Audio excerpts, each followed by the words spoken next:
tayo sa ngalan ng Ama at ng Anak at ng Espiritu Santo. Amen. Sumainyo ang Panginoon. At sumaiyo rin. Ngayon po ay kapistahan ni Apostol San Mateo, manunulat ng mabuting balita, isa sa mga apostol ng ating Panginoong Hesukristo. Upang tayo maging marapat sa pagkaparangal sa Kanya at pagdakila siyempre sa poong Diyos sa pamamagitan ng misang ito. Halina tumingi muna tayo ng awa sa Diyos. Tayo pong lahat. Inaamin ko sa makapangyarihang Diyos at sa inyo mga kapatid, na lubha ako nagkasala sa isip, sa salita at sa gawa at sa aking pagkukulang. Kaya sinasamo ko sa mahal na Birhen Maria, sa lahat ng mga anghel at mga banal, at sa iyo mga kapatid na ako'y panalangin sa Panginoong ating Diyos. Kaawaan tayo na mapagmahal na Diyos, patawarin sa ating mga sala at patnubayan hanggang sa buhay na walang hanggan. Amen. Panginoon, kaawaan mo kami. Panginoon, kaawaan mo kami. Kristo, kaawaan mo kami. Kristo, kaawaan mo kami. Panginoon, kaawaan mo kami. Panginoon, kaawaan mo kami. Papuri sa Diyos sa kaitaasan At sa lupa'y kapayapaan sa mga taong kinalulutan niya. Pinupuri ka namin, dinarangal ka namin, sinasamba ka namin, ipinagbubunhi ka namin, pinasasalamatan ka namin, dahil sa dakila mo ang aking kapurihan. Panginoon Diyos, Hari ng langit, Diyos sa mga makapangyarihan sa lahat, Panginoong Hesukristo, bugtong na anak, Panginoon Diyos, Kordero ng Diyos, anak ng Ama, ikaw na nag-aalis sa mga kasalanan sa sanlibutan, maawa ka sa amin. Ikaw na nag-aalis sa mga kasalanan sa sanlibutan, tanggapin mo ang aming mga kahilingan.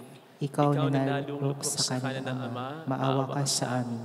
Sapagkat ikaw lamang ang banal, ikaw lamang ang Panginoon, ikaw lamang ang Hesukristo ang kataas-taasan, kasama ng Espiritu Santo sa kadakilaan ng Diyos Ama. Amen.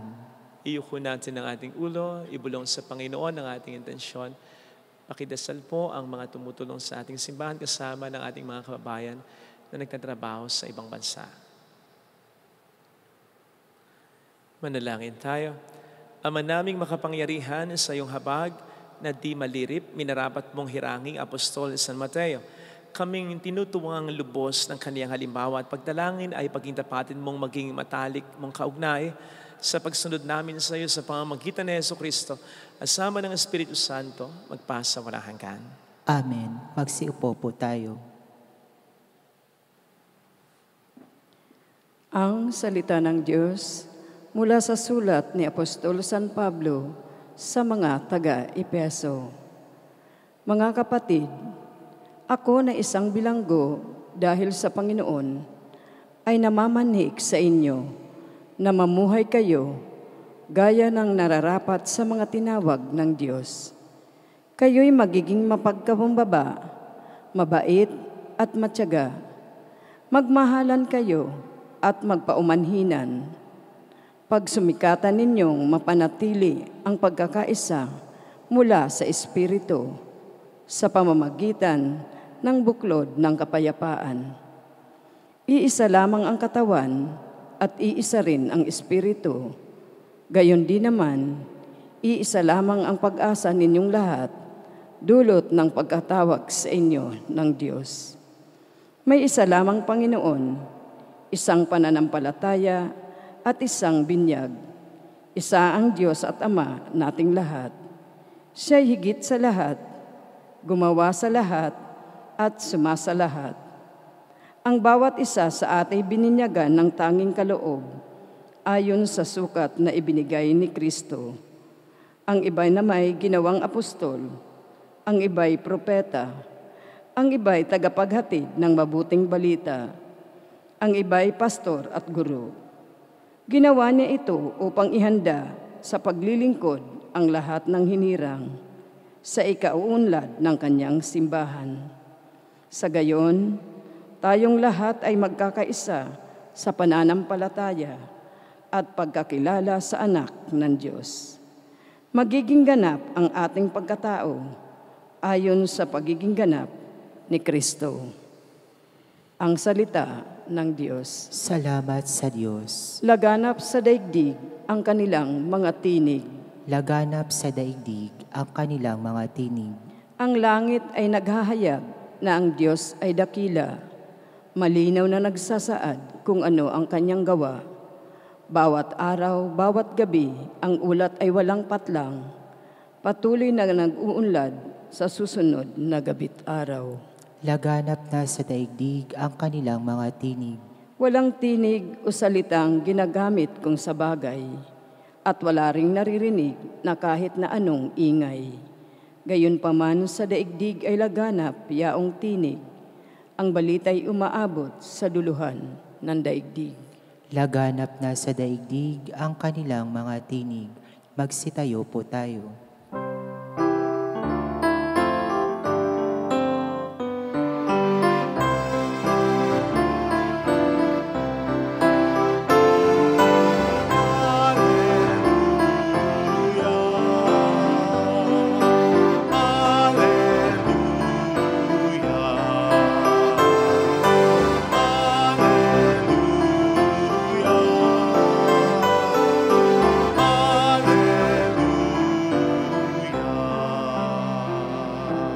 Sumainyo ang Panginoon. At sumaiyo rin. Ang mabuting balita po ng Panginoon ayon kay San Mateo. Papuri sa iyo, Panginoon. Noong panahong iyon, umalis si Jesus at sa kaniyang paglakad, nakita niyang isang taong ang pangalan ay Mateo. Nakaupo ito sa paningilan ng buwis. Sinabi ni Jesus sa kaniya, "Sumunod ka sa akin." Tumindig si Mateo at sumunod sa kaniya.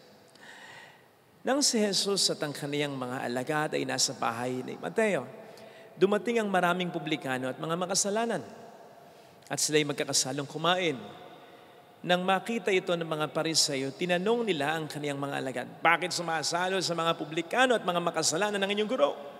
Narinig ito ni Jesus at siya na ang sumagot. Ang mga may sakit ang nangangailangan ng manggagamot, hindi ang mga walang sakit. Umayo kayo at unawain ninyo ang kahulugan nito. Habag ang ibig ko at hindi hain. Sapagkat naparito ako upang tawagin ang mga makasalanan, hindi ang mga banal. Mga kapatid, ang mabuting balita ng Panginoon. Pinupuri ka namin, Panginoong Jesucristo. Magandang araw sa inyong lahat. Narinig po natin sa ating mabuting balita ang pagtawag ni Kristo kay Mateo at ang simula na ng pagbabagong buhay nito. Bago ang pagbabagong buhay, hindi maganda ang kanyang buhay. Isa siyang makasalanan. Sapagkat siya ay isang publikano, he was a public sinner. Bagamat lahat naman ay makasalanan, kahit naman ang mga Pariseo na sinasabing separated ones, ay in one way or another will acknowledge their sinfulness in the eyes of God. Pero iba kasing level ang pagiging makasalanan para sa mga Hudyo ng mga publikano. Inasmuch as sila yung mga Hudyo, pero nagtatrabaho para sa mga sumakop sa kanilang Romano. Kaya't sila'y nagpapayaman at the expense ng kanilang mga kababayan na minsan ay kanila ring nagugulangan habang pinapayaman nila ang mga dayuhang sa kanilang mga kababayan ay nagpapahirap naman. Higit sa lahat, ang mga Hudyo kasi sumasambayan sa iisa at tunay na Diyos lamang. Ang mga Romano ay sumasamba sa mga peke na maraming mga Diyos-Diyosan. So in effect, parang pinaglilingkuran na rin ni Mateo ang mga Diyos-Diyosan na ito. Kaya napaka-traidor na niya sa bayan, napaka-makasalanan pa niya sa harap at sa mata ng karamihan. Walang makikipag-deal sa kanila, walang makikipag-usap, makikirelate sa kanila. Liban kung mapupwersa lang talaga, kung magbabayad sila ng buwis kay Mateo, doon lamang nila kakausapin siya. Baka nga kahit ang kanyang pamilya ay nahihiya o naiilang maki-associate sa kanya. Baka nga ang kanyang pamilya ay hindi tumatanggap ng pera mula sa kanya. Itinuturing siya ng mga Hudyo na kalaban ng lipunan at maging ng Diyos. In fact, sa templo kapag sasamba ang mga taong tulad ni Mateo, hindi sila pinapayagang pumasok. Kahit ang kanilang mga iaalay ay hindi tatanggapin sapagkat marumi. sa mata ng mga Hudyo si Mateo at maging ang mga bagay na ma-associate sa mga taong ito. Pwede nating isipin kung gaano kabigat ito kay Mateo. Anong silbi ng pera? Anong silbi ng proteksyon ng Roma kung sa mga tao, maging sa iyong pamilya, lalong-lalo na sa Diyos, ay hindi ka naman mahalaga. So yun ang struggle from within ni St. Matthew. At yun ang hinilom, pinagaling ng Panginoon sa Ebanghelyong napakinggan natin. Sinusubaybayan ko po ngayon ang magandang Netflix series na The Chosen. Palagi ko matagal na ito. Ngayon ko lang naasikasong tingnan. Paminsan-minsan, pagkakain ako, pinapanood ko ang isang episode. Panoorin po niyo, by the way, hindi kung ano-ano pinapanood ninyo. Ito, matutuwa kayo, matatouch kayo, ma-inspire kayo. Ang isa sa mga eksena gusto ko yung pagtawag ni Kristo kay Mateo. Kasi, ang galing ng aktor pinakita talaga sa pagganap niya na si San Mateo hindi makapaniwala.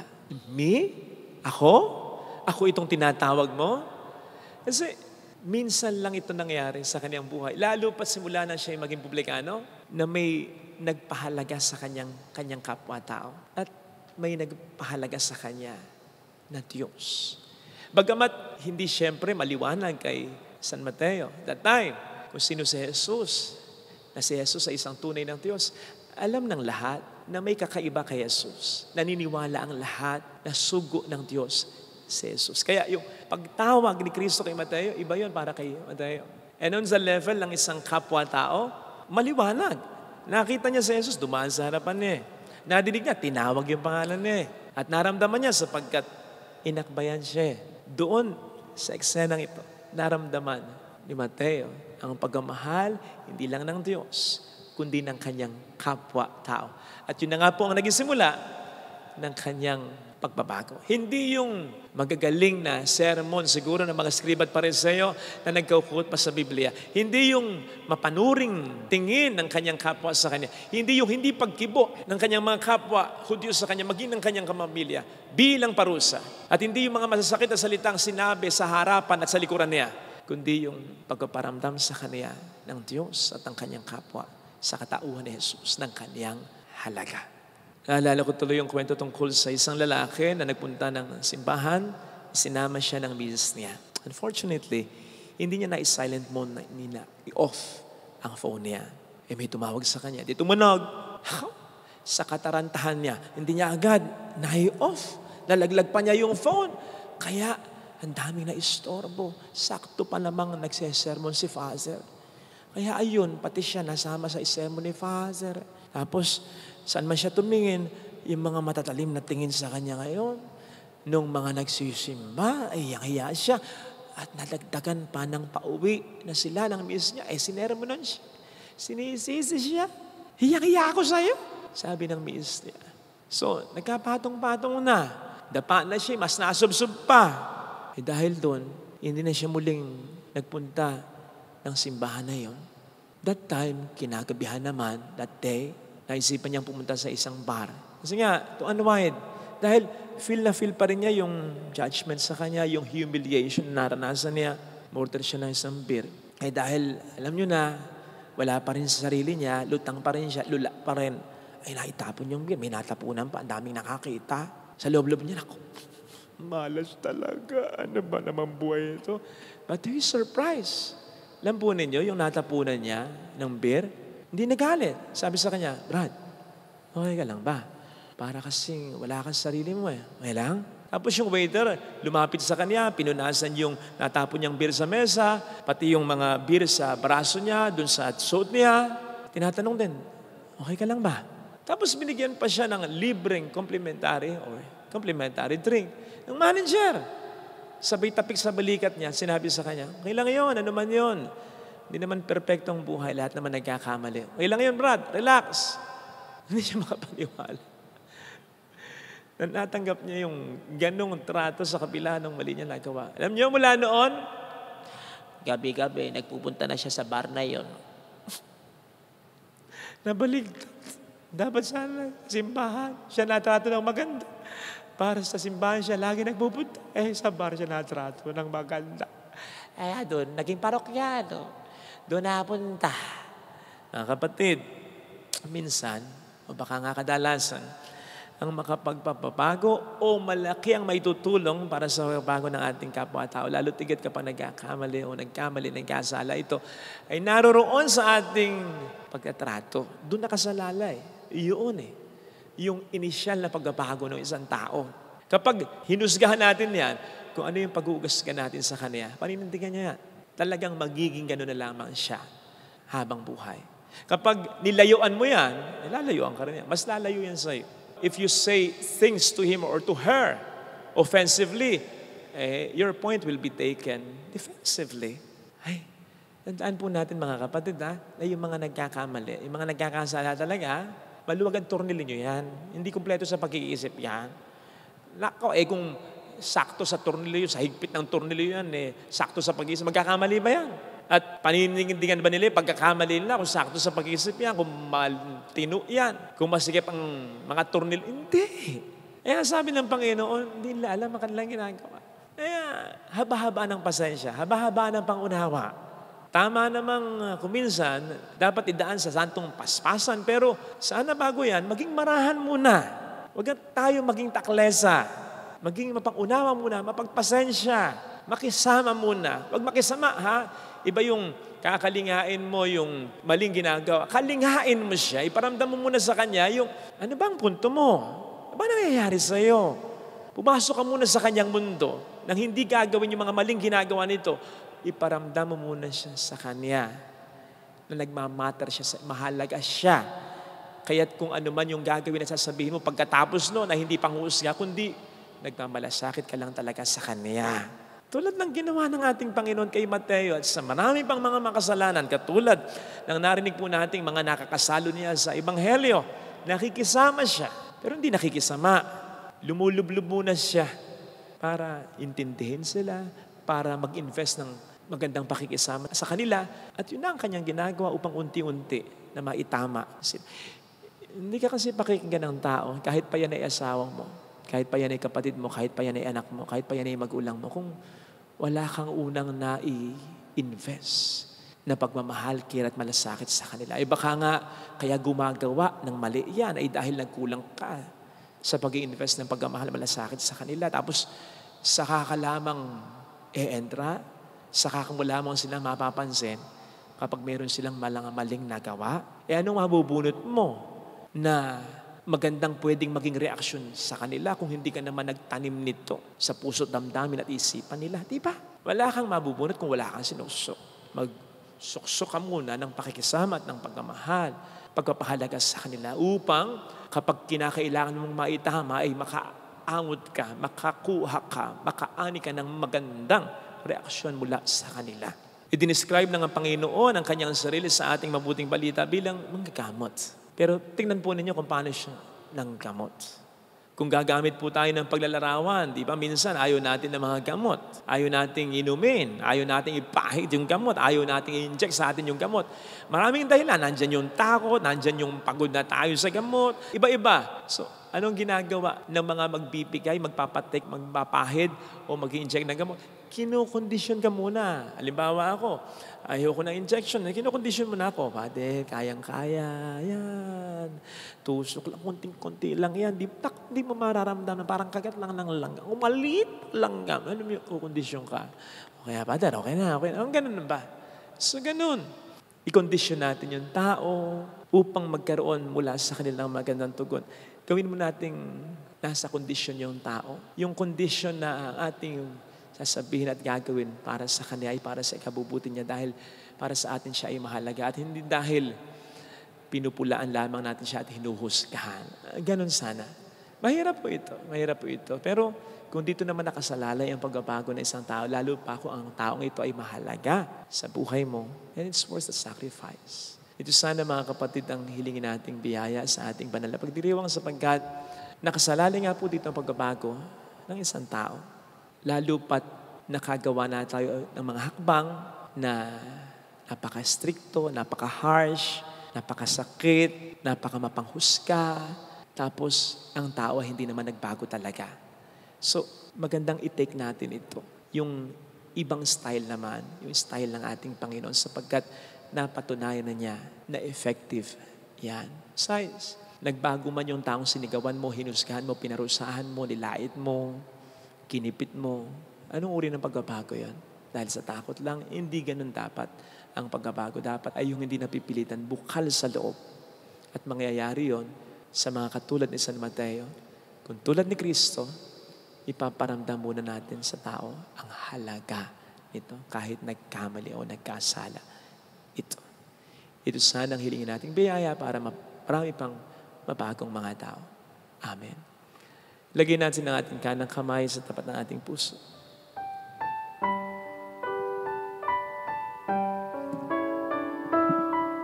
Awitin natin.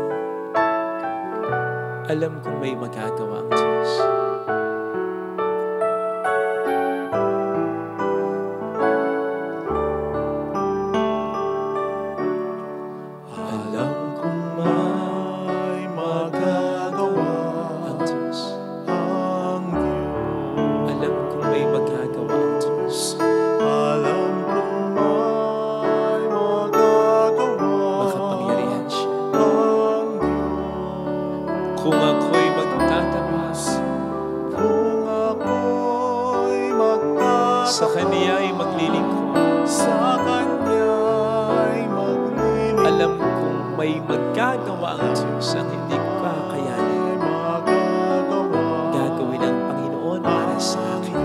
Alam kong diringgin ng Diyos ang samo ko, sapagkat mahal niya ako. Alam niya ang pinagdaraanan ko. Alam niya ang kakayanan ko. Alam kong diringgin ng Diyos ang samo. Alam niya ang kailangan ko ang tulong niya. Alam niya ang pagod na ako, hirap na ako. Kung ako'y magtatapat, sa Kaniya'y maglilingkod. Alam kong diringgin ng Diyos ang samo. Bigyan natin ang ating mga mata. Panginoon, tulungan mo ako para sa pagbabago ko at pagbabago ng kapwa ko. Tulungan mo akong magkaroon ng mahaba pang pasensya upang unawain siya. Mapili ang mga salita na sasabihin ko sa Kanya, ang mga aksyon na gagawin ko para itama siya. Tulungan mo ako, Panginoon, sapagkat nakasalalay dito ang pagbabago niya. Ayaw kung hindi niya ako maintindihan sapagkat ang layunin ko naman ay para sa ikabubuti niya. Tulungan mo ako, Panginoon, kung hindi pa rin siya magbago, nakahanda ako. Ako ang baguhin mo. Mas lumawak pa ang pangunawa ko, mas lumaki pa ang puso ko para mahalin ko pa rin at hintayin ang pagbabago ng tao. Hallelujah! Mahirap, pero kakayanin mo. Hallelujah! Sa mga nakasalalay dito ang pagbabago ng mahal. Siya ay muling babalik sa atin kung paano para sa akin ay namatay. Para ako ay masakit mo lang mapapahal. Hallelujah! Pero siya, ito ay makita niya. Hallelujah! Na para din ako ipinapako sa krus para lamang mabago siya. Babalik ang Panginoon upang tayo ay kunin, huwag kang mag-alala. Lahat ng pag-isip, tatambalan ng grasya. Mayroong magandang mangyayari sa iyo. Sapagkat kung ikaw ay naghahangal ng pagbabago ng isang tao, masalamat ang Diyos. Kung gumagawa ka ng paraan, gumagawa din siya ng paraan, pero magandang nakikipagbawahan. Magandang may umaasa pa rin ang pagbabago ng tao ito at hindi ang Diyos lang. Mayroong magandang mangyayari sa iyo. May magtagal hanggat hindi nagigising ang tao ito sa katotohanan. Pero sigurado ko sa ng effort mo hindi masasayang. Kung lalapit kay Jesus, lahat po sa lahat mangyayari.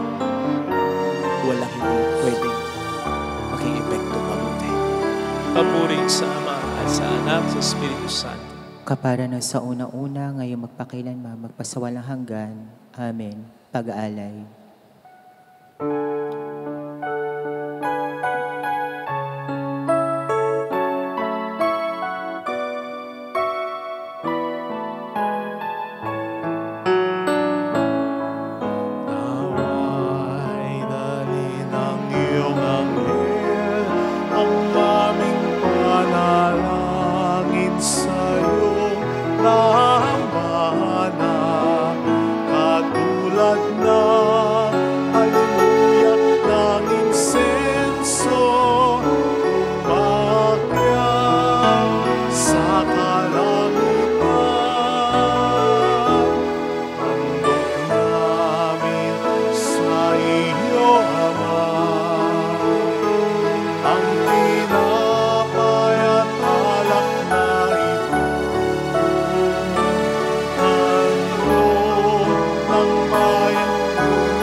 Manalangin tayo pang ating handog ay maging kalugod-lugod sa Diyos amang makapangyarihan.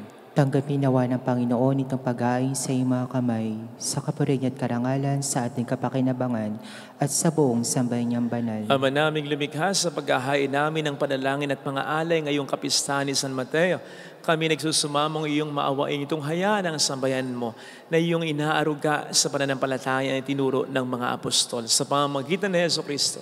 Asama ng Espiritu Santo magpasa walang hanggan. Amen.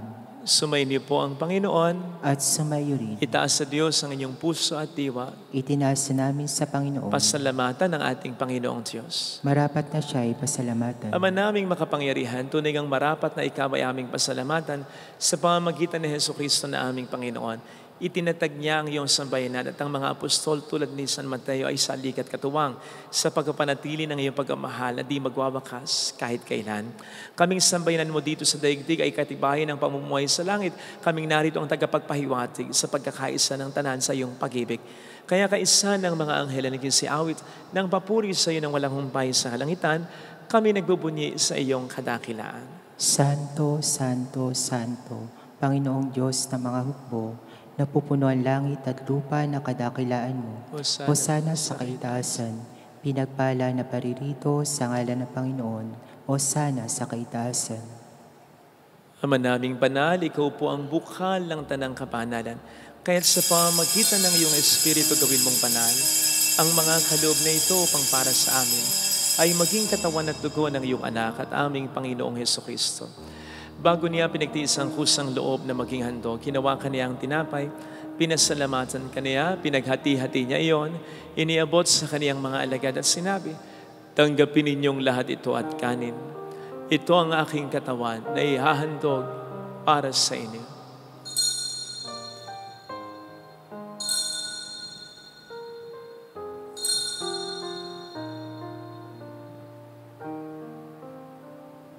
Ngayon din naman ang matapos ang hapunan, hinawakan niya ang kalis. Muli kaniyang pinasalamatan. Iniabot niya ang kalis sa kaniyang mga alagad at sinabi, "Tanggapin ninyong lahat ito at inumin. Ito ang kalis ng aking dugo, ng bago at walang hanggang tipan.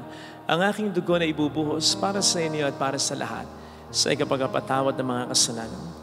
Gawin niyo ito sa pag-alala sa akin."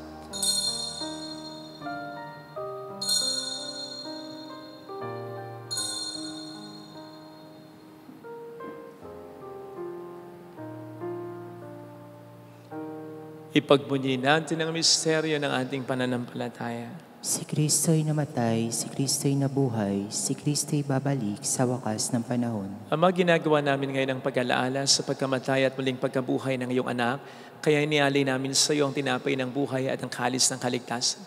Kami nagpapasalamat dahil kami iyong binarapat na tumayo sa harap mo para maglingkod sa iyo. Isinasamo namin kami na magsasalo sa katawan at dugo ni Kristo ay mabuklod sa pagkakaisa sa pamamagitan ng Espiritu Santo. Ama, lingapin mo ang iyong simbahang laganap sa buong daigdig. Puspusin mo kami sa pag-ibig. Kaysa ni Francisco na aming Papa, ni Janis na aming Obispo at ang Tanang Kaparian. Alalahanin mo mga kapatid naming nahimlay na may pag-asang sila'y muling mabubuhay, lalo ng aming mga ipagdarasal. Saglit natin ipagdasal ang ating mga minamahal na namatay na.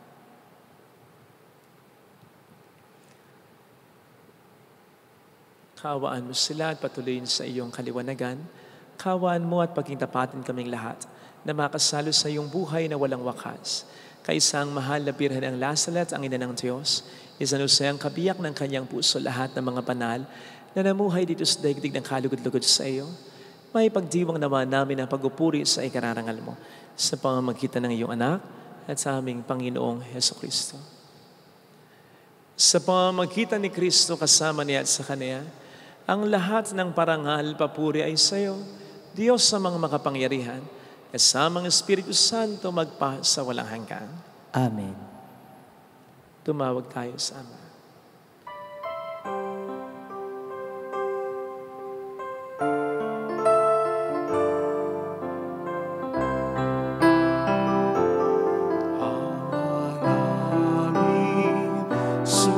Sumasalangit ka, sambahin ang ngalan mo, mapasa amin ang kaharian mo, sundin ang loob mo dito sa lupa para nang sa langit. Bigyan mo kami ngayon ng aming kakanin sa araw-araw, at patawarin mo kami sa aming mga sala, para ng pagpapatawad namin sa kasala sa amin, at huwag kami ipahintulot sa tukso, at ihadya mo kami sa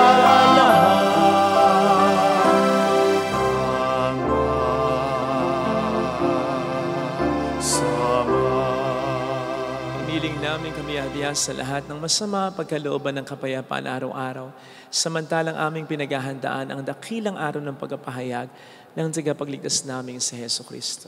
Sapagkat iyong kaharian at ang kapangyarihan at ang kapurian, magpakailanman. Amen. Panginoong Heso Kristo, sinabi mo noon, sinasabi mo rin sa amin dito ngayon, kapayapaan ang iniiwan ko sa inyo, aking kapayapaan ang binibigay ko.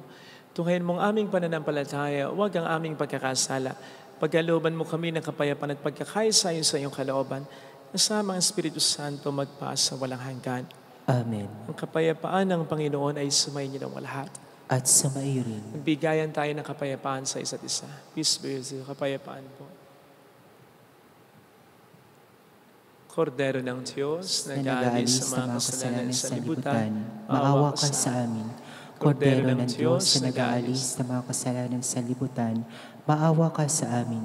Kordero ng Diyos, na nag-aalis sa mga kasalanan sa libutan, ipagkaloob mo sa amin ang kapayapaan.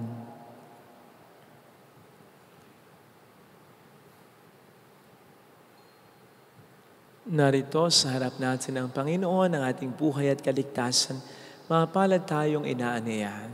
Panginoon, hindi ako rapat-dapat na magpatuloy sa iyo, ngunit sa isang salita mo lamang ay gagaling na ako.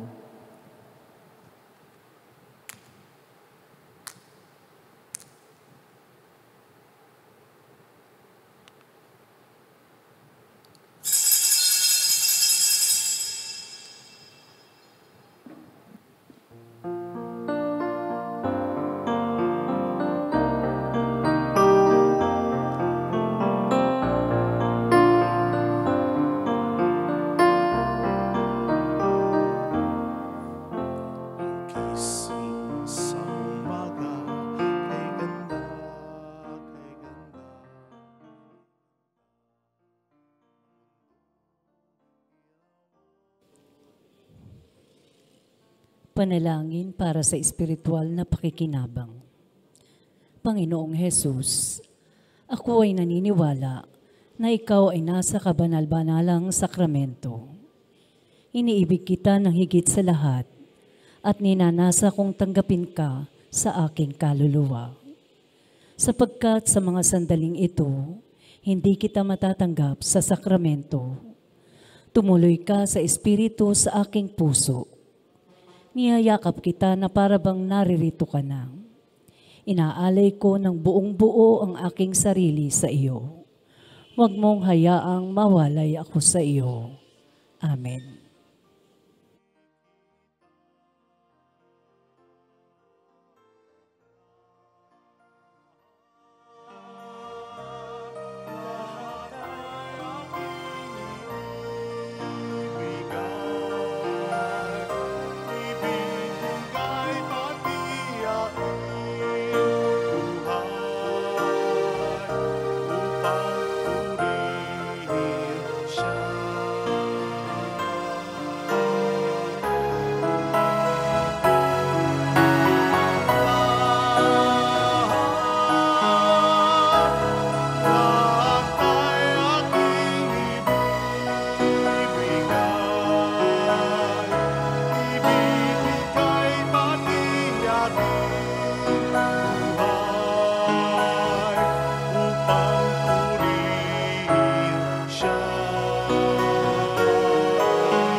Manalangin tayo. Ama naming mapagmahal, sa pakikinabang namin sa galak ng katubusan, ay siyang sanhi ng masayang pagkapatuloy ni San Mateo sa manlubos upang makasalo sa kanyang tahanan. Pagkalubong lagi naming tanggapin bilang pagkain siyang naparito upang tawagin kaming mga makasalanan at hindi lamang ang mga banal, na ngayon kasama mo at ang Espiritu Santo magpasa walang hanggan. Amen. Holy God, Holy Mighty One, Holy Immortal One. Have mercy on us and the whole world. Holy God, Holy Mighty One, Holy Immortal One. Have mercy on us and the whole world. Holy God, Holy Mighty One, Holy Immortal One. Have mercy on us and the whole world. Jesus, King of Mercy, We trust in you. alalahanin, Alalahanin, O mahal na Bira ng Nazaret, ina ng pag-asa, ikaw ang nagpapaalala sa aming magpalikloob sama. Ito ang nagpapatunay ng kagandahang loob mo'y nanatiling busilak. Sa pag-aaruga mo sa amin, tungkulin mo'y tinupad. Sa paanan ni Kristo, tinuri mo kaming mga tunay mong anak. Kaya ninais mo ni isa ay huwag mapahamak, maging sa iyong walang tigil na pananalangin, pati luha ay pumatak. Huwag nawang mawala ng saysay ang iyong paghihirap. Hilingnawa namin sa iyo, O aming inang liyag, na matapos ang pakikibaka namin sa mundong ito, at sa pananatili naming tapat kay Kristo, sa kapurihan mo'y makibahagi kaming ganap, upang kung nasaan ka ngayon ay maparoon din kaming lahat, at ang kaganapan ng kalulwatian ng Diyos Ama ay tuluyang matupad. Mahal na Bira ng Lazaret, tagapagkasundo ng mga makasalanan, Ipanalangin mong walang patid kaming mga dumudulog sa iyo. maraming salamat po sa inyong pananalangin at sa inyong suporta sa mga paggawain pa ng ating simbahan. Maraming salamat. Sumainyo ang Panginoon. At sumaiyo rin. Palain kayo kasama ang ating pamilya na mapagmahal at Diyos, ng Ama at ng Anak at ng Espiritu Santo. Amen. Umayo tayo sa kapayapaan ni Kristo. Salamat sa Diyos.